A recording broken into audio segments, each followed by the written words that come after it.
গায়ে লাগার মতন কথা। আজ আপনার পরিচয় হলো, আপনাদের উভয়কেই দরকার, তার জন্য ঠিক আছে।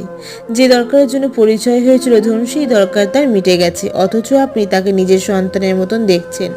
আপনার তার প্রতি বিশ্বাস হয়ে গেছে। এইবার আপনার কোনো দরকারে আপনি তাকে ফোন করলেন, সেই ব্যক্তি একবার দুবার প্রয়োজনে তিনবার ধরলো।